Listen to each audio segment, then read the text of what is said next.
ಕೇಳಿದ್ದೀನಿ. ನೀವು ಯಾಕೆ ಮಂತ್ರಿ ಅಲ್ದವರು ಅಲ್ಲಿ ಕೂತ್ಕೊಂಬಾರ್ದು ಅನ್ನೋ ದೃಷ್ಟಿಯಿಂದ ಕೇಳಿದ್ದೀನಿ ಅಷ್ಟೇ. ನಾನು ಅದು ಬಿಟ್ಟು ಬೇರೆ ಏನು ನಾನು ಹೇಳಿಲ್ಲ. ಅದೇನು ಹೇಳಿಲ್ಲ ನಾನು. ಅದೇನು ನಾನು ಹೇಳಿಲ್ಲ. ಅಧ್ಯಕ್ಷರೇ, ರಾಜೀನಾಮೆ ಕೊಟ್ಟಿಲ್ಲ ಅನ್ನುವಂತ ಮಾತಾ ಹೇಳಿಲ್ಲ. ನೀವು ಇನ್ನೊಂದು ಪದ ಹೇಳಿದ್ರಿ, ಲಾ ಮಿನಿಸ್ಟರ್ ಹೇಳಿದ್ರು ಮಾತಾಡಬಾರ್ದು ಅಂತ. ಹಂಗಾರೆ ಏನು ಕಟ್ಟಾಕಿದಾರ? ಇದೇನು ಡೆಮೋಕ್ರಸಿ ಪ್ಲೇಸ್ ಇದು? ಪ್ರಜಾಪ್ರಭುತ್ವನ? ಸತ್ಯ ಹೇಳಿ, ಏನಿದ್ರಲ್ಲ ಹೋಗುವಂಥದ್ದು ಮುಗೀತ ಅಷ್ಟೇ. ಸತ್ಯ ಹೇಳಕ್ಕೆ ಪ್ರಾರಂಭ ಮಾಡಿ. Vishwanath S R, Subbareddy S N, Krishna ಬೈರೇಗೌಡರು. ಅಧ್ಯಕ್ಷರೇ, ಸಸ್ಪೆಂಡ್ ಮಾಡಿ ಇವತ್ತು ರಿವೋಕ್ ಮಾಡಿದ್ರೆ ಆಗ್ಲೇ ನನ್ನ ಹೆಸರೇ ಬಿಡ್ತಿರಲ್ಲ. Vishwanath S R. ಸನ್ಮಾನ್ಯ ಅಧ್ಯಕ್ಷರೇ, ಪ್ರಶ್ನೆ ಸಂಖ್ಯೆ 432 ಲೋಕೋಪಯೋಗಿ ಸಚಿವರಲ್ಲಿ ಕೇಳ್ತಾ ಇದ್ದೀನಿ. ಅಧ್ಯಕ್ಷ ಸದಸ್ಯರಿಗೆ ವಿವರವಾದ ಉತ್ತರವನ್ನು ಕೊಡಲಾಗಿದೆ. ಅಧ್ಯಕ್ಷರೇ, ಉತ್ತರವನ್ನು ಕೊಟ್ಟಿದ್ದಾರೆ. ಇದರಲ್ಲಿ 2 ಭಾಗ, ಒಂದು ರಸ್ತೆ, ಒಂದು ಫ್ಲೈಓವರು.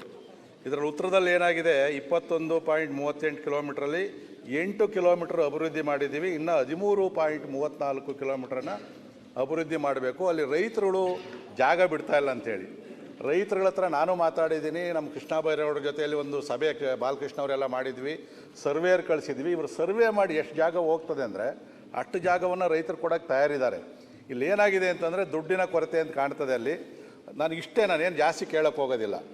ರಸ್ತೆಯನ್ನು ನೀವು ತುಮಕೂರು ರಸ್ತೆಯಿಂದ ಅದು ಏರ್ಪೋರ್ಟ್ಗೆ ಹೋಗೋ ರಸ್ತೆ ಭಾಳ ಫುಲ್, ಈಗಾಗಲೇ ವೆಹಿಕಲ್ ಸಿಕ್ಕಾಪಟ್ಟೆ ಓಡಾಡ್ತವೆ. ಮಧುರೆವರೆಗೂ ರಸ್ತೆ ಕಂಪ್ಲೀಟ್ ಮಾಡಿದ್ದೀರಿ. ಮಧುರೆಯಿಂದ ಯಲಹಂಕ ದೊಡ್ಡಬಳ್ಳಾಪುರ ರಸ್ತೆ ಫ್ಲೈಓವರ್ ಸೇರಿಸಿ ನಿಲ್ಸಾಕವ್ರೆ ಅಧ್ಯಕ್ಷರೇ. 1 ಕಿಲೋಮೀಟ್ರ್ ಮಾಡವ್ರೆ, ಅರ್ಧ ಕಿಲೋಮೀಟ್ರ್ ಮಾಡಿಲ್ಲ. ಇದು ಒಂದು. ಎರಡನೇದು, ಇದೇ ರಸ್ತೆಗೇ BMRD ಅವರೊಂದು ನೋಟಿಫಿಕೇಶನ್ ಮಾಡವ್ರೆ, ಇಂಟರ್ಮೀಡಿಯೇಟ್ ರಿಂಗ್ ರೋಡ್ ಮಾಡ್ತೀವಿ ಅಂತೇಳಿ 90 ಮೀಟ್ರು ಅಂತೇಳಿ ಅದೇ ರಸ್ತೆಯೇ ವಿಸ್ತಾರ ಮಾಡ್ತೀವಿ ಅಂತೇಳಿ. ಇದನ್ನೇ ನೀವು ಭೂ ಸ್ವಾಧೀನ ಮಾಡಿಲ್ಲ, ಇದಕ್ಕೆ ದುಡ್ಡು ಕೊಟ್ಟಿಲ್ಲ. ನೀವು ಮತ್ತೆ 90 ಮೀಟ್ರ್ ರಸ್ತೆ ರಗಲೇನು ಮಾಡಿ ಅದನ್ನು ಮಾಡ್ತೀರಾ, ಇಲ್ಲ ಅದನ್ನು ವಿತ್ಡ್ರಾ ಮಾಡ್ತೀರಾ. ಈಗ ಏನಾಗಿದೆ ಅಂದರೆ ಪ್ಲ್ಯಾನ್ ಅಪ್ರೂವಲ್ಗೆ ಹೋದರೆ IRRದು ರೋಡ್ ಬರೋದ್ರಿಂದ ಯಾವ ಪ್ಲ್ಯಾನ್ ಅಪ್ರೂವಲ್ ಕೊಡ್ತಾ ಇಲ್ಲ ಈ ರಸ್ತೆಗೆ. ಇದು ಭಾಳ ದೊಡ್ಡ ಸಮಸ್ಯೆ ಆಗಿದೆ ಸಚಿವರೇ. ಯಾಕಂದರೆ ನಿಮ್ಮ ಗಮನಕ್ಕೆ ತಂದಿದ್ದೀನಿ. ದಯವಿಟ್ಟು ಇದು ಯಾವಾಗ ಪ್ರಾರಂಭ ಮಾಡ್ತೀರಿ? ಇಲ್ಲಿ ಏನಾಗಿದೆ ಅಂದರೆ ಪ್ರಿಲಿಮಿನರಿ ನೋಟಿಫಿಕೇಶನ್ ಮಾಡ್ತೀವಿ, ಪ್ರಿಲಿಮಿನರಿ ನೋಟಿಫಿಕೇಶನ್ ಆಗೋಗಿದೆ. ನೀವು ಓನ್ಲಿ ಜಸ್ಟ್ ಅವಾರ್ಡ್ ಪಾಸ್ ಮಾಡಬೇಕು. ಅದಕ್ಕೆ ದಯವಿಟ್ಟು ಉತ್ತರ ಕೊಡಬೇಕು. ಸನ್ಮಾನ್ಯ ಅಧ್ಯಕ್ಷರೇ, ಇದು ಸುಮಾರು 19ರಲ್ಲಿ ಪ್ರಾರಂಭ ಅಂತ ಯೋಜನೆ ಸುಮಾರು 6-7 ವರ್ಷ ಆಗಿದೆ. ಸೊ ಇದು ಭೂ ಸ್ವಾಧೀನ ವಿಳಂಬದಿಂದ ಇಲ್ಲಿವರೆಗೆ ಸಮಸ್ಯೆ ಆಗಿದೆ. ಈಗ ಶಾಸಕ ಹೇಳಿದಂಗೆ ನಮ್ಮ ಹೊಸ ಸಮಿತಿಯೊಂದನ್ನು ರಚನೆ ಮಾಡಿದ್ದಾರೆ. ಇದಕ್ಕೆ ಈ ಸಮಿತಿ ಮುಂದೆ ಈ ಪ್ರಸ್ತಾವನೆ ನಾವು ಇಟ್ಟಿದ್ದೀವಿ. ಯಾಕಂದರೆ ಇದು ಒಂದೇ ಅಲ್ಲ, ಸುಮಾರು 10 ಪ್ಯಾಕೇಜಲ್ಲಿ ಸುಮಾರು 150 ಕಿಲೋಮೀಟರ್ ಇದೆ ಸಮಸ್ಯೆ ಇದೆ. ನೀವು ಹೇಳ್ದಂಗೆ 3 ಕಿಲೋಮೀಟರ್ ಆಗಿದೆ, 1-2 ಕಿಲೋಮೀಟರ್ ಆಗಿಲ್ಲ. ಎಂಟೈರ್ ರಸ್ತೆ ಇದು ಸಮಸ್ಯೆ ಇದೆ. ಅದು ಹೊಸ ಸಮಿತಿಯನ್ನು ನೇಮಿಸಿದ್ದೀವಿ. ಆ ಸಮಿತಿ ಮುಂದೆ ಈ ಎಲ್ಲ ವಿಷಯಗಳನ್ನು ಇಟ್ಟು ಇದನ್ನು ಮಾಡುವಂಥ ಪ್ರಯತ್ನ ಖಂಡಿತ ಮಾಡ್ತೀವಿ. ಇದು ಅವಶ್ಯ ಕೂಡ ಇದೆ. ಅದು ಒಂದು ಅಧ್ಯಕ್ಷರೇ, ಗುತ್ತಿಗೆದಾರರು ನಾನು ಮಾಡೋದಿಲ್ಲ ಅಂಥೇಳಿ ವಿತ್ಡ್ರಾ ಮಾಡಿ ಹೊಟ್ಟೋದ ಅವನು. ಈಗ ಇನ್ನೊಂದು ಫ್ಲೈಓವರ್ ಏನು ಗುತ್ತಿಗೆದಾರ ಇದ್ದಾನೆ, ಹೆಬ್ಬಾಳ ಫ್ಲೈಓವರ್ ಮಾಡ್ತಾ ಇರ್ತಕ್ಕಂಥವನೇ ಅವರು ಮಾಡಿರೋದು, ಫೈಲಿಂಗ್ ಎಲ್ಲ ಮಾಡವನೇ. ಅವನಿಗೆ ಹೇಳಿದಾರಂತೆ ನೀನು ವಿತ್ಡ್ರಾ ಮಾಡ್ಕೋ, ಕೆಲಸ ಮಾಡೋಕ್ಕಾಗೋದಿಲ್ಲ ಅಂತ. ಅವ್ರು ನನ್ನ ಹತ್ರ ಬಂದಿದ್ದರು ಅಧ್ಯಕ್ಷರೇ. ನಮ್ಮ ಸಚಿವರು ಹೇಳೋದು ಒಂದು, ಅದನ್ನು ಕಂಟಿನ್ಯೂ ಮಾಡ್ತೀವಿ ಅಂತೇಳಿ. ಆದರೆ ವಿತ್ಡ್ರಾ ಮಾಡು ಅಂತ ಹೇಳಿದಾಗ ನನಗನ್ಸೋದು ಆ ರಸ್ತೆ ಆಗೋದಿಲ್ಲ ಅನ್ನೋ ಅಂತೇಳಿ ಒಂದು ಆತಂಕ ಐತೆ. ಅದು ಭಾಳ important road, national highway to national highway. ದಯವಿಟ್ಟು ಅದನ್ನು ಪ್ರಿಯಾರಿಟಿ ಮೇಲೆ ತಾವು ಎಷ್ಟು ದಿನದೊಳಗಡೆ ಮಾಡ್ತೀರಿ ಅಂತಕ್ಕಂಥ ಸ್ಪಷ್ಟವಾದ ಉತ್ತರವನ್ನು ಕೊಡಬೇಕು. ಅಲ್ಲ, ಅವ್ರು ಮಾಡ್ಲಿಕ್ಕೆ ರೆಡಿ ಇದ್ರೆ ಅವ್ರ ಕಡೆ ಮಾಡ್ತೀವಿ. ನಾವೇನು ಒತ್ತಾಯಪೂರ್ವಕ ಅವ್ರು ಬಿಡಿಸ್ಲಿಕ್ಕೆ ಪ್ರಯತ್ನ ಮಾಡಲ್ಲ. ಕರೆಸ್ತೀವಿ, ಬೇಕಾದ್ರೆ ಒಂದು ಸಭೆ ಮಾಡ್ತೀವಿ ಅಂದರೆ ಅವ್ರಿಗೆ ಮಾಡಲಿಕ್ಕೆ ಕಂಟಿನ್ಯೂ ಮಾಡ್ತೀವಿ. Subbareddy S N. ಸನ್ಮಾನ್ಯ ಸಭಾಧ್ಯಕ್ಷರೇ, 118ನೇ ಪ್ರಶ್ನೆ ಕಂದಾಯ ಸಚಿವರಿಗೆ ಕೆಳಗಿಸ್ತೀನಿ. ಮಾನ್ಯ ಅಧ್ಯಕ್ಷರೇ, ಗೌರವಾನ್ವಿತರಿಗೆ ಉತ್ತರ ಒದಗಿಸಿಕೊಟ್ಟಿದ್ದೇವೆ. ಸನ್ಮಾನ್ಯ ಸಭಾಧ್ಯಕ್ಷರೇ, ಉತ್ತರ ಒದಗಿಸಿದ್ದಾರೆ. ಉತ್ತರನೂ ಸರಿಯಾಗಿದೆ. ಆದರೆ ಒಂದು ತಮ್ಮ ಗಮನಕ್ಕೆ ಸರ್, ಈಗ ಮಾಡ್ತಾ ಇದ್ದ ದರ್ಖಾಸ್ತ್ ಸಿಸ್ಟಮ್ ಕರೆಕ್ಟಾಗಿದೆ ಸರ್. ಹಳೆಯದರಲ್ಲಿ ಮೂಲ ಕಡ್ತಾ ಇಲ್ಲ ಅಂತಾರೆ, ನಮ್ಮಲ್ಲಿ ಮೂಲ ಕಡ್ತಾ ಇದೆ, ಆದರೆ ಅವರಲ್ಲಿಲ್ಲ. ಅದು ಅಧಿಕಾರಿ ಜವಾಬ್ದಾರಿ ಒಂದು. ಎರಡನೇದೇನಾಗಿದೆ, ತಾವೊಂದು ನನಗೆ ಸಾರಾಂಶ ಕೊಟ್ಟಿದ್ದೀರ, ವಿವರವಾದ ಸಾರಾಂಶ ಕೊಟ್ಟಿದ್ದೀರಾ. ಅದರಲ್ಲಿ ನಂದು ಟೋಟಲ್ಲು 3289 ಎಕರೆಗೆ ನನಗೆ ಇದಾಗಬೇಕು, ಏನೋ ಖಾತಾ ಆಗಬೇಕು, ಅಷ್ಟು ಜನರಿಗೆ ಖಾತಾ ಆಗಬೇಕು. ಈ ಪ್ರಾಬ್ಲಮ್ ಇರೋ ಬರೋ 685ಕ್ಕೆ ಮಾತ್ರ ನೀವು ಕೊಟ್ಟಿರೋ ಪ್ರಕಾರ ಪ್ರಾಬ್ಲಮ್ ಇರೋದು. ಇನ್ನು 2604ರ ಗತಿ ಏನು ಒಂದು. ಎರಡನೇದು ಇನ್ನೊಂದು ಪ್ರಾಬ್ಲಮ್ ಆಗಿದೆ ಸರ್. 2022ರಲ್ಲಿ ಹೊಸ ನೋಟಿಫಿಕೇಶನ್ ಅರಣ್ಯ ಇಲಾಖೆಯಿಂದಾಗಿದೆ. ನೀವು ಸಾಗುವಳಿ ಚೀಟಿ ಕೊಟ್ಟಿರೋದು 2000ರಲ್ಲಿ, ಅಂದರೆ 22 ವರ್ಷ ಆದಮೇಲೆ ಮತ್ತೆ ಅರಣ್ಯ ನೋಟಿಫಿಕೇಶನ್ ಆಗಿದೆ. ಈಗೇನು ಹೇಳ್ತಾರೆ, ಫಾರೆಸ್ಟಿಂದ NOC ತನ್ನಿ ಅಂತ. ನಾವು ಹೆಂಗೆ ತರಕ್ಕೆ ಸಾಧ್ಯ? ಇದನ್ನು ಸ್ವಲ್ಪ ಕ್ಲಾರಿಫಿಕೇಶನ್ ಮಾಡಬೇಕು ಅಂತ ಅಲ್ಲಿ ವಿನಂತಿ. ಮಾನ್ಯ ಅಧ್ಯಕ್ಷರೇ, ಇವತ್ತು ಅವ್ರಿಗೆ ನಾನು ಸುದೀರ್ಘವಾಗಿ ಉತ್ತರ ಕೊಟ್ಟಿದ್ದೇನೆ. ಇದು ಮಾನ್ಯ ಶಾಸಕರೇ ಈ ಸದನದಲ್ಲಿ ಕೂಡ ಆಗ್ರಹ ಮಾಡಿದರು, ತನಿಖೆ ಆಗಬೇಕು, ಅಕ್ರಮ ಮಂಜೂರಾತಿಗಳು ಆಗಿದ್ದಾವೆ ಅಂತ.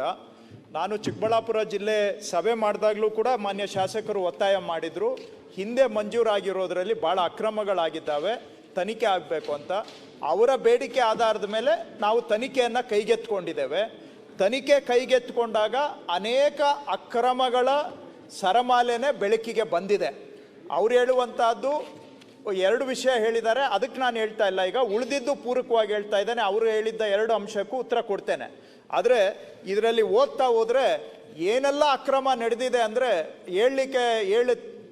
ತೀರ್ಲಿಕ್ಕೆ ಆಗೋದಿಲ್ಲ. ಅಷ್ಟು ಅಕ್ರಮಗಳು ಭೂ ಮಂಜೂರಾತಿಯಲ್ಲಿ ನಡೆದಿದ್ದಾವೆ. ಗೋಮಾಳ ಅಂತೇಳಿ ಬರೆದು ಬಿ ಖರಾಬಲ್ಲಿರೋದನ್ನು ಗೋಮಾಳ ಅಂತ ಬರೆದು ಗ್ರಾಂಟ್ ಮಾಡಿದ್ದಾರೆ. ಇಲ್ಲಿ 210 ಪ್ರಕರಣಗಳಲ್ಲಿ ತಹಶೀಲ್ದಾರರು ಸೈನೇ ಇಲ್ಲ ಅಂಥವರಿಗೆ ಸಾಗುವಳಿ ಚೀಟಿ ಕೊಟ್ಟಿದ್ದಾರೆ. ಮತ್ತು ತಿದ್ದಿದ್ದಾರೆ, ಸಾಗುವಳಿ ವಹಿಯನ್ನು ತಿದ್ದಿದ್ದಾರೆ.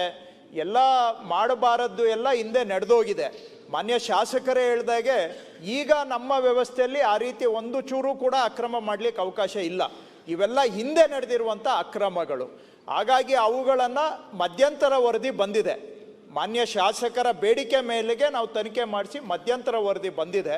ಅಂತಿಮ ವರದಿ ಬರುವಾಗ ಅವರು ಬ್ಯಾಲೆನ್ಸ್ ಇನ್ನೂ ಕೆಲವು ಪ್ರಕರಣಗಳಿದೆ ಅಂತ ಕೇಳಿದ್ದಾರೆ.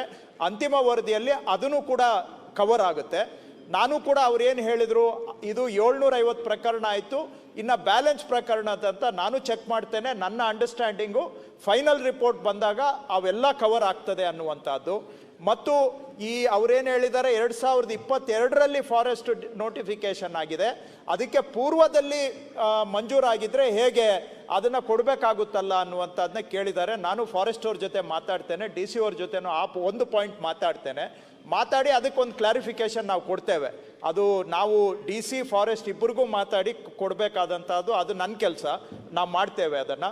ಉಳಿದಾಗೆ ಇವೆಲ್ಲ ಅಕ್ರಮಗಳು ನಡೆದಿರೋದು ಅಂತೂ ಕಣ್ಣಿಗೆ ಕಾಣುವಂಥ ರೀತಿಯಲ್ಲಿ ಇದೆ. ಅವುಗಳು ಅದರಲ್ಲಿ ಜೆನ್ಯುವಿನ್ ಇರೋದನ್ನು ನಾವು ಮಾಡಿಕೊಡ್ತೇವೆ. ಜೆನ್ಯುವಿನ್ ಇಲ್ಲ ಅಂತಲ್ಲ, ಜೆನ್ಯುವಿನ್ ಇದೆ. ಜೆನ್ಯುವಿನ್ ಇರೋದಕ್ಕೆ ಪಕ್ಕ ಮಾಡಿಕೊಡ್ತೇವೆ. ಅಕ್ರಮ ನಡೆದಿರೋದು ಕಾನೂನು ಪ್ರಕಾರ ಕ್ರಮ ತಗೊಳ್ತೇವೆ. ಅವ್ರು ಹೇಳಿದ 2 ಪಾಯಿಂಟ್ ಕಡೆಗೂ ನಾವು ಗಮನ ಕೊಡ್ತೇವೆ. ಓಕೆ, ನರೇಂದ್ರ ಸ್ವಾಮಿ. ನೀವು ಎಲ್ಲಿ, ಅವರೆಲ್ಲಿ? ಒಂದೇ ಒಂದು ನಿಮಿಷ. ಈಗ ಈ ಫಾರೆಸ್ಟ್ NOC ಈಗ ಕೇಳಿದ್ರೆ ಎಷ್ಟು ಸಮಂಜಸ ಅದು?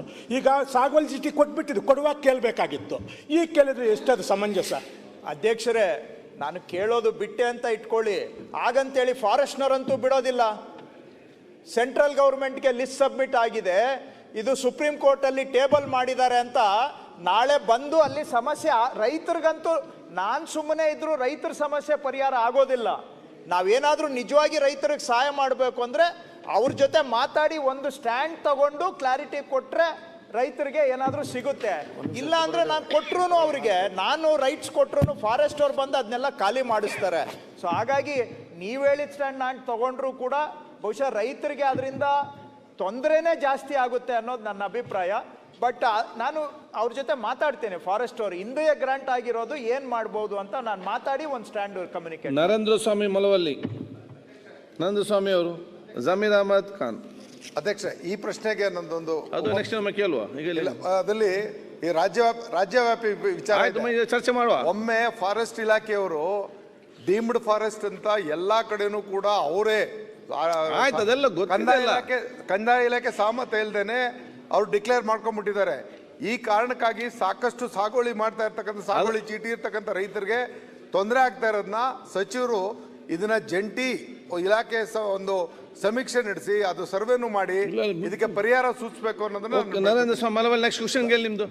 ಸನ್ಮಾನ್ಯ ಅಧ್ಯಕ್ಷರೇ, ವಸತಿ ಸಚಿವರನ್ನ ಪ್ರಶ್ನೆ ಸಂಖ್ಯೆ 46 ಕೇಳಲಿಕ್ಕೆ ಬಯಸ್ತೇನೆ. ಮಾನ್ಯ ಅಧ್ಯಕ್ಷರೇ, ಗೌರವಾನ್ವಿತರಿಗೆ ಸರ್ಕಾರದ ಉತ್ತರ ಒದಗಿಸಿಕೊಟ್ಟಿದ್ದೇವೆ. ಸನ್ಮಾನ್ಯ ಅಧ್ಯಕ್ಷರೇ, ಉತ್ತರವನ್ನು ಒದಗಿಸಿದ್ದಾರೆ. ಹೇಗಿದೆ ಅಂತಂದರೆ ಭಾಳ ಹಿಂದಿನ ಒಂದು ತೀರ್ಮಾನ, ಒಂದು 33.5 ಎಕರೆ ಪ್ರದೇಶ ಮಳವಳ್ಳಿ ಪಟ್ಟಣದ ಪ್ರಮುಖ ಸ್ಥಾನದಲ್ಲಿ BPL ಸೈಟ್ಲೆಸ್ ಪೀಪಲ್ಗೆ ಕೊಡತಕ್ಕಂಥ ತೀರ್ಮಾನದಲ್ಲಿ ಘನ ನ್ಯಾಯಾಲಯದ ಆದೇಶದ ಅನ್ವಯ ಇವತ್ತು ನಾವು ಅದನ್ನು ತೀರ್ಮಾನ ಕೈಗೊಳ್ಳಬೇಕಾಗಿದೆ. ಇದು ಒಂದು 40 ವರ್ಷ ಕೋರ್ಟ್ ಲಿಟಿಗೇಷನ್ಲಿತ್ತು ಲ್ಯಾಂಡ್ ಅಕ್ವಿಷನ್ ಆದಾಗಿಂದ ಇವತ್ತಿನ ತನಕ. 7-8 ಬಾರಿ ಹೈಕೋರ್ಟ್ ಅಂತ ಹತ್ತಿ ಅದು ಪುರಸಭೆ ಪರವಾಗಿ ಆಗಿ ಇವತ್ತು ಆಶ್ರಯ ಸಮಿತಿ ಮುಖಾಂತರ ನಿವೇಶನವನ್ನು ಹಂಚಲಿಕ್ಕೆ ನಾವೆಲ್ಲ ತಯಾರಿ ಮಾಡಿದ್ದೇವೆ. ಇಲ್ಲಿ ಮೂಲಭೂತ ಸೌಕರ್ಯಗಳನ್ನ ಕೊಡಬೇಕು ಅಂದರೆ ಚರಂಡಿ, ರಸ್ತೆ, ಕುಡಿಯೋ ನೀರು, ಒಳಚರಂಡಿ ಎಲ್ಲ ಕೊಡಬೇಕಾಗಿದೆ. ಇಲ್ಲಿ ಇವರು ನನಗೆ ಉತ್ತರ ಒದಗಿಸಿದ್ದಾರೆ. ಪಟ್ಟಣ ಪ್ರದೇಶದಲ್ಲಿ 2,000ದಂತೆ ಮತ್ತು ಗ್ರಾಮೀಣ ಪ್ರದೇಶದಲ್ಲಿ 3,000ದಂತೆ ಒಂದು ಸೈಟು ಕೊಡ್ತೀವಿ ಅಂತ. ಇದು ತಾರತಮ್ಯ ಆಗಿದೆ. ಗ್ರಾಮೀಣ ಪ್ರದೇಶದಲ್ಲೇ ಜಾಸ್ತಿ, ನಗರ ಪ್ರದೇಶದಲ್ಲಿ ಇನ್ನೂ ಕಡಿಮೆ.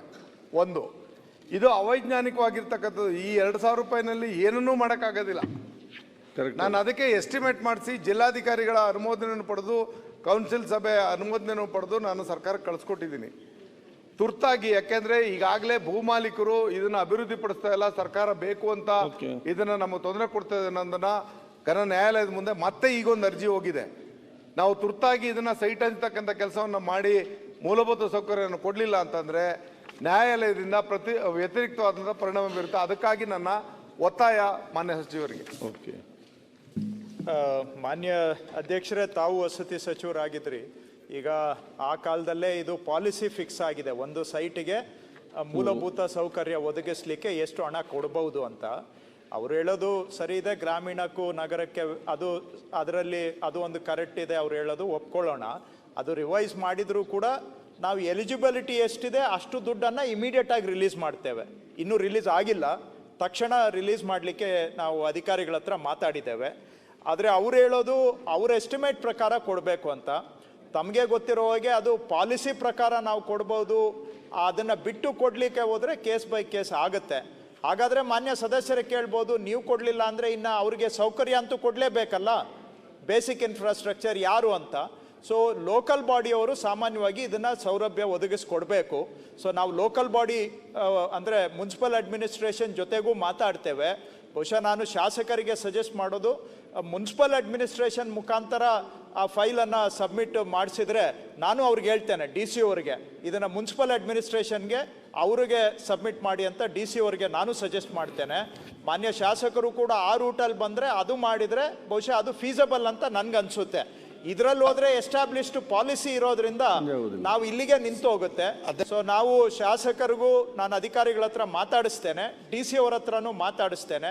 V will take it from the municipality for infrastructure. ಆ ರೀತಿ ಸಹಾಯ ಮಾಡಲಿಕ್ಕೆ ಒಂದು ಮಾರ್ಗ ಹುಡುಕ್ಬಹುದು ಅಂತ ನಾನು ಅನ್ಕೊಂಡಿದ್ದೆ. ಅಲ್ಲ ಮಾನ್ಯ ಮಂತ್ರಿಗಳೇ, ಈ ಪಾಲಿಸಿ ಚೇಂಜ್ ಮಾಡ್ರಲ್ಲ, ಇದೆಲ್ಲ ಸುಮ್ಮ ಇದ್ದ ಗುಡ್ಡ ಸುತ್ತಿ ಮೈಲಾರ್ ಬಂದಂಗ ಈಗ ಪಾಪ ಬಡವ್ರದ್ದು ಐತಲ್ಲ ಅದು ವಿಷಯ, ನೀವು ಸುಮ್ಮ ಅಲ್ಲಿಂದ ಪ್ರಪೋಸಲ್ ಕಳಿಸಿ ಆಗುದಿಲ್ಲ ಹೋಗುದಿಲ್ಲ. ಅಲ್ಲ ಅವ್ರು ಕೇಳ್ತಾ ಇರೋ ಜೆನ್ಯೂನ್ ಇಶ್ಯೂ ಇದೆ, ಬಡವ್ರ ಇಶ್ಯೂ ಇದೆ. ಅಧ್ಯಕ್ಷರೇ, ವಸತಿ ಇಲಾಖೆಗೆ ಸಂಬಂಧಪಟ್ಟಂತ ಪ್ರಶ್ನೆಯನ್ನು ನಾನು ಕೇಳಿರ್ತಕ್ಕಂಥದ್ದು. ಈ ಬಡಾವಣೆ ವಸತಿ ಇಲಾಖೆಗೆ ಸಂಬಂಧಪಡ್ತದೆ, ನಗರ ಪ್ರದೇಶದ ವಸತಿ ಇಲಾಖೆಗೆ ಸಂಬಂಧಪಟ್ಟಿರ್ತಕ್ಕಂಥದ್ದು. ಇದು ನಾವು ಹಂಚಿಕೆ ಮಾಡ್ತಾ ಇರ್ತಕ್ಕಂಥದ್ದು ಬಡ BPL ಕಾರ್ಡು ನಿವೇಶನ ರೈತರಿಗೆ ಮಾತ್ರ ಕೊಡ್ತಾರೆ, ಅವ್ರು ಯಾರು ₹1 ಇರಲ್ಲ. 1,000 ಸೈಟ್ಗಳಿಗೂ ಮಿಗಿಲಾದಂತ ಸೈಟ್ ಕೊಡಬೇಕಾದಾಗ ಶಾಸಕರ ಹೇಳಿದ ಕೇಳಿ ಒಂದು ಸೆಕೆಂಡ್, ನಿಮ್ಮೆಲ್ಲ ಪ್ರಶ್ನೆ ಅರ್ಥ ಆಯಿತು. ಇದು ನಿಜವಾಗಿ ಜೆನ್ಯೂನ್ ಕೇಸ್ ಈ ಎಲ್ಲ ಕ್ಷೇತ್ರದಲ್ಲಿ ಕೂಡ ಇದೆ, ನಮ್ಮ ಕ್ಷೇತ್ರದಲ್ಲಿ ಕೂಡ ಉಂಟು. ಇದು 2003 ಮೂಲಭೂತ ಸೌಕರ್ಯ ಸೀಮಿತ ಆದಲ್ಲ, ಇದು ಸಮತಟ್ಟು ಮಾಡಲಿಕ್ಕೆ ಗ್ರಾಮೀಣ ಮಟ್ಟದಲ್ಲಿ ಯಾಕೆ ಗುಡ್ಡಗಾಡು ಪ್ರದೇಶದಲ್ಲಿ ಸಮತಟ್ಟು ಮಾಡಲಿಕ್ಕೆ ಬೇಕಾಗಿ ಇವತ್ತು 3,000 ಗ್ರಾಮೀಣ ಮಟ್ಟದಲ್ಲಿ 2,000 ನಗರ ಒಂದು ಮನೆಗೆ ಸಮತಟ್ಟು ಮಾಡಲಿಕ್ಕೆ ಕೊಡುವಂಥ ಅನುದಾನ, ಮೂಲಭೂತ ಸೌಕರ್ಯಕ್ಕೆ ಅಂತ ಅಲ್ಲ. ನಾವು ಈಗ ನಮ್ಮಲ್ಲಿದ್ದ ಸಮಸ್ಯೆ, ನಾವೆಂತ ನಮಗೆ ಸಮತಟ್ಟು ಮಾಡಲಿಕ್ಕೆ ಕೂಡ ಈ 3,000 ಸಾಕಾಗೋದಿಲ್ಲ.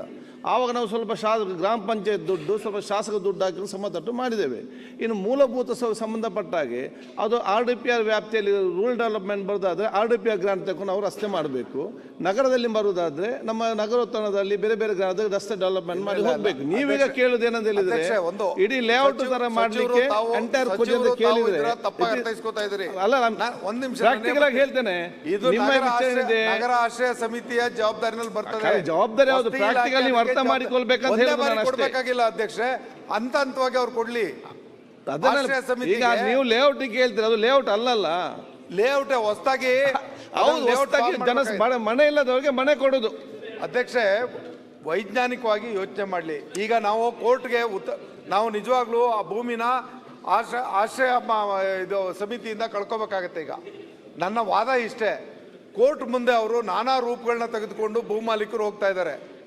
ಈಗ ಬಡವರಿಗೆ ನಾವು ಸೈಟ್ ಹಂಚೋದಕ್ಕೆ ಕೊನೆಗೆ 7-8 ಬಾರಿ ಹೋಗಿ 40 ವರ್ಷ ವ್ಯಾಜ್ಯ ಮುಗ್ದಿರ್ತಕ್ಕಂಥ ವ್ಯಾಜ್ಯವನ್ನ ನಾವು ಒಂದು ಹಂತಕ್ಕೆ ತಂದು ನಿಲ್ಲಿಸಿರ್ಬೇಕಾದ್ರೆ ನ್ಯಾಯಾಲಯವು ಬಡವರ ಪರವಾಗಿ ಆದೇಶ ಮಾಡಿರೋದ್ರಿಂದ ತುರ್ತಾಗಿ ಮಾನವೀಯತೆ ದೃಷ್ಟಿಯಿಂದ ಇದಕ್ಕೆ ಹೆಚ್ಚುವರಿಯಾಗಿ ಪರಿಗಣಿಸಬೇಕು ಅನ್ನೋದನ್ನ ಸಚಿವರು ಮನವಿ ಮಾಡಿದ್ದಾರೆ. ಅಧ್ಯಕ್ಷರೇ, ತಾವೇ ಹೇಳಿದಾಗೆ ಅದು ಸೈಟು ಕೊನೆಗೆ ಬಾಡಿ ಲೋಕಲ್ ಬಾಡಿಯಲ್ಲೇ ಅವರು ಸೈಟು ಬೆನಿಫಿಷರೀಸನ್ನು ಸೆಲೆಕ್ಷನ್ ಮಾಡಿ ಶಾಸಕರ ಅಧ್ಯಕ್ಷತೆಯಲ್ಲಿ ಆಶ್ರಯ ಸಮಿತಿಯಲ್ಲಿ ತೀರ್ಮಾನ ಆಗುವಂಥದ್ದು. ಹ್ಯಾಂಡ್ ಓವರ್ ಮಾಡೋದು ನಾವು ಹ್ಯಾಂಡ್ ಓವರ್ ಮಾಡಿಬಿಡ್ತೇವೆ ಲೋಕಲ್ ಬಾಡಿಗೆ. ಸೊ ಹಾಗಾಗಿ ಯಾವ ದೃಷ್ಟಿಯಲ್ಲಿ ನೋಡಿದರೂ ಕೂಡ ಅವ್ರದ್ದು ಪ್ರಾಬ್ಲಮ್ ಸಾಲ್ವ್ ಮಾಡಬೇಕು ಅನ್ನೋ ವಿಷಯದಲ್ಲಿ ನಮ್ಮದು ತಕರಾರಿಲ್ಲ. ಇದು ಲೋಕಲ್ ತಾವೇ ಹೇಳಿದಾಗೆ ಇನ್ಫ್ರಾಸ್ಟ್ರಕ್ಚರ್ ಕೊಡುವಂಥದ್ದು ಲೋಕಲ್ ಬಾಡಿದು ರೆಸ್ಪಾನ್ಸಿಬಿಲಿಟಿ. ಮೊದಲಿಂದ ನಡೆದು ಬಂದಿರೋದು ಅದೇ ಪದ್ಧತಿಯಲ್ಲೇ. ನಾವು ಗ್ರಾಮೀಣ ಭಾಗದಲ್ಲಿದ್ದಾಗ ಲೋಕಲ್ ಬಾಡಿಯಿಂದ ದುಡ್ಡು ಹಾಕಿ ಇನ್ಫ್ರಾಸ್ಟ್ರಕ್ಚರ್ ಡೆವಲಪ್ ಮಾಡಿದ್ದೇವೆ. ಆ ರೂಟಲ್ಲಿ ಇದನ್ನು ಕನ್ಸಿಡರ್ ಮಾಡ್ಬೋದು ಅಂತ ಅಷ್ಟೇ ಹೇಳ್ತಾ ಇದ್ದೇನೆ. ಇದರಲ್ಲಿ ಹೌಸಿಂಗ್ ಡಿಪಾರ್ಟ್ಮೆಂಟಲ್ಲಿ ಈ ಪಾಲಿಸಿ ಪ್ರಕಾರ ಇಷ್ಟೇ ಎಲಿಜಿಬಲ್ ಇರೋದು ಅಂತ ಸಮಸ್ಯೆ ಪರಿಹಾರ ಮಾಡಬೇಕು. ಅದಕ್ಕೆ ಸರ್ಕಾರ ಅವ್ರ ಪರವಾಗಿ ಇದ್ದೇವೆ ನಾವು, ಇಲ್ಲ ಅಂತ ನಾನು ಹೇಳ್ತಾ ಇಲ್ಲ. ಮಾರ್ಗ ಯಾವುದು ಅಂತ ಹೇಳಿದ್ರೆ ಲೋಕಲ್ ಬಾಡಿ ಕಡೆಯಿಂದ ಮಾಡಿಸೋಣ ಅಂತ ಹೇಳ್ತಾ ಇದೀವಿ ಅಷ್ಟೇ. ತೆಂಗಿನಕಾಯಿ ಅಧ್ಯಕ್ಷೆ, ತಾವು ನನ್ನ ನೆರವು ಕಾರಣ ಯಾಕೆಂದ್ರೆ ಈಗ ನಾವು ತುರ್ತಾಗಿ ಇದನ್ನ ಮಾಡಲಿಲ್ಲ ಅಂತಾರೆ ನ್ಯಾಯಾಲಯ ಜಮೀನ ಪೂರ್ತಿ ಭೂಮಾಲೀಕರ ಪರವಾಗಿ ಕೊಡುವಂಥ ಸಾಧ್ಯತೆ ಇದೆ.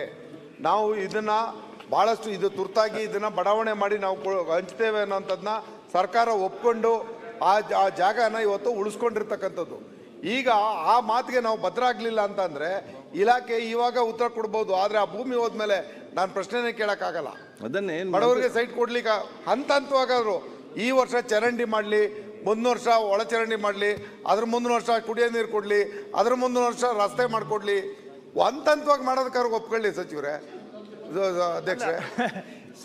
ಅಧ್ಯಕ್ಷರೇ, ಈಗ ಅವರು ಅದನ್ನೇ ಹೇಳ್ತಾ ಇದ್ದಾರೆ, ನಾನು ಅದೇ ಹೇಳ್ತಾ ಇದ್ದೇನೆ. ನಾವು ಮುಂದಕ್ಕೆ ಹೋಗ್ತಾ ಇಲ್ಲ. ಮಾಡಬೇಕು ಅನ್ನೋದ್ರಲ್ಲಿ ನಾವಿಲ್ಲ ಅಂತ ಹೇಳ್ತಾ ಇಲ್ಲ. ಈಗ ಒಂದ್ ಕೆಲಸ ಮಾಡ್ತೇನೆ, ಹೌಸಿಂಗ್ ಮಿನಿಸ್ಟ್ರು ನಾಳೆ ಬರ್ತಾರೆ, ಮಹಾರಾಷ್ಟ್ರದಲ್ಲಿ CM ಭೇಟಿ ಮಾಡ್ಲಿಕ್ಕೆ ಹೋಗಿದ್ದಾರೆ.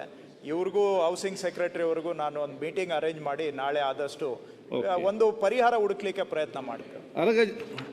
ಮಹೇಶ್ ತೆಂಗಿನಕಾಯಿ. ಸನ್ಮಾನ್ಯ ಅಧ್ಯಕ್ಷರೇ, ಚುಕ್ಕೆ ಗುರುತಿನ ಪ್ರಶ್ನೆ 10 ಮಾನ್ಯ ಸಾರಿಗೆ ಮತ್ತು ಮುಜರಾಯಿ ಸಚಿವರಿಗೆ ಕಳಿಸ್ತೇನೆ.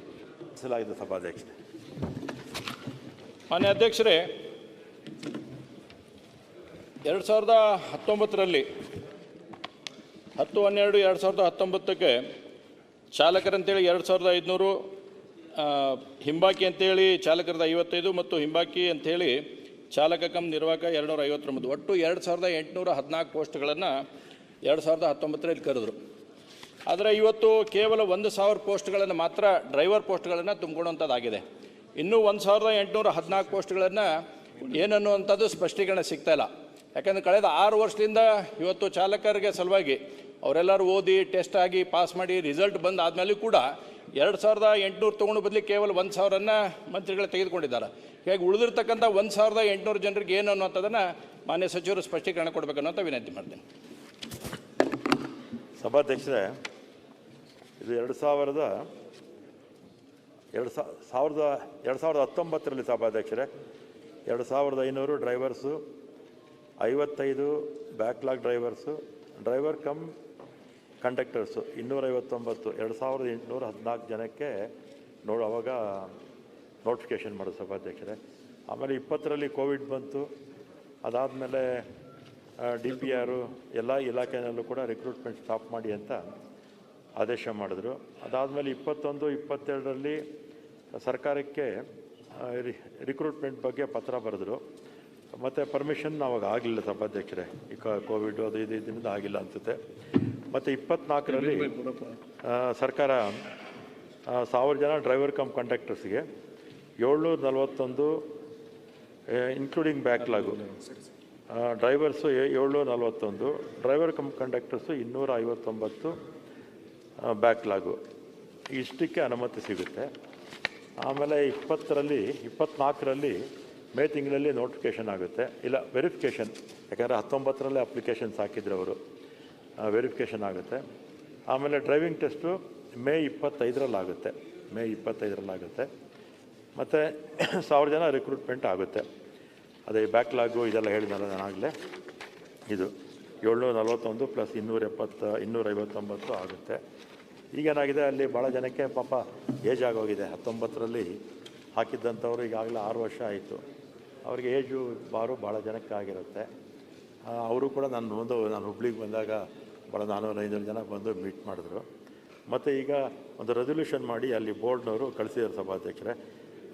ಫಸ್ಟು ಏಜ್ ರಿಲ್ಯಾಕ್ಸೇಷನ್ ಬರೆದ್ರು, ಆಮೇಲೆ 1000 ಡ್ರೈವರ್ಸು 1000 ಕಂಡಕ್ಟರ್ಸ್ ಬೇಕು ಅಂತ NW ಬೋರ್ಡು ತೀರ್ಮಾನ ಮಾಡಿ ಸರ್ಕಾರಕ್ಕೆ ಕಳಿಸಿದ್ದಾರೆ.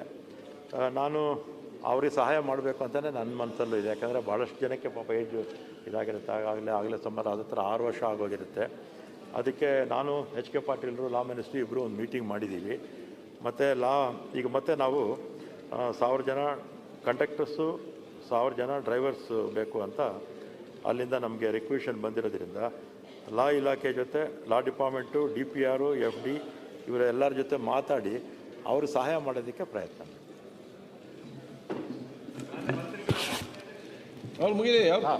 ಮಾನ್ಯ ಅಧ್ಯಕ್ಷರೇ, ಸನ್ಮಾನ್ಯ ಸಚಿವರು ಇದ್ರ ಬಗ್ಗೆ ಉತ್ತರವನ್ನು ಕೊಟ್ಟಿದ್ದಾರೆ.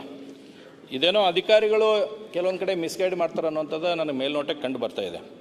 ನೋಡಿ, ಒಂದು ಕಡೆ ಅದರ ಕೋವಿಡ್-19 ಹಿನ್ನೆಲೆಯಲ್ಲಿ ಸರ್ಕಾರ ಆದೇಶ 2020 ದಿನಾಂಕ 6/7/2020 ಎಲ್ಲ ನೇರ ನೇಮಕಾತಿ ಹುದ್ದೆಗಳನ್ನು ಭರ್ತಿ ಮಾಡೋದನ್ನು ಮುಂದಿನ ಆದೇಶದವರೆಗೆ ತಡೆ ಹಿಡಿಯಲಾಗಿರುತ್ತದೆ ಅಂತ ಹೇಳ್ತಾರೆ. ಅದೇ ಇನ್ನೊಂದು ಕಡೆ ಇವತ್ತು NWKSRTC ಹೊರತುಪಡಿಸಿ ಉಳಿದಂಥ KKRTCಗೆ 2020ಕ್ಕೆ 2500 ಹುದ್ದೆಗಳನ್ನು ಕರೀತಾರೆ. ಅವನು ಅಷ್ಟೂ ಫುಲ್ ಮಾಡುವಂಥದ್ದು ಅದಾಗತ್ತೆ. BMTCಗೆ 2022ರಲ್ಲಿ 1619 ಹುದ್ದೆಗಳನ್ನು ಕರೀತಾರೆ, ಅವನು ಫುಲ್ ಮಾಡ್ತಾರೆ. KSRTCಗೆ 2020-21ರಾಗ 3745 ಹುದ್ದೆಗಳನ್ನು ಕರೀತಾರೆ, ಅವನು ಫುಲ್ ಮಾಡ್ತಾರೆ. ಯಾಕಿದು ವಿಶೇಷವಾಗಿ ನಮ್ಮ ಹುಬ್ಳಿಗೆ NWKSRTCಗೆ ಯಾಕೆ ಮಲ್ತಾಯಿ ಧೋರಣೆಯನ್ನು ಸರ್ಕಾರದ ಕಡೆಯಿಂದ ಆಗ್ತೈತೆ ಅನ್ನೋಂಥದ್ದು ಸ್ಪಷ್ಟೀಕರಣ ಬೇಕಾಗತ್ತೆ. ಯಾಕಂದ್ರೆ ನೋಡಿ, ಮಾನ್ಯ ಸಚಿವರು ಹೇಳಿದಾರ, ಬಸ್ಸಿನಲ್ಲಿ 8000 ಬಸ್ ಇದೆ, ಸಹಜವು ಹುದ್ದೆಗಳು ಜಾಸ್ತಿ ಬೇಕಾಗುತ್ತೆ. ಹೆಚ್ಚಿನ ವಿಡಿಯೋಗಳಿಗೆ ಪ್ರತಿಧ್ವನಿ ಯೂಟ್ಯೂಬ್ ಚಾನೆಲ್ ಸಬ್ಸ್ಕ್ರೈಬ್ ಮಾಡಿ, ಬೆಲ್ ಐಕಾನ್ ಕ್ಲಿಕ್ ಮಾಡಿ.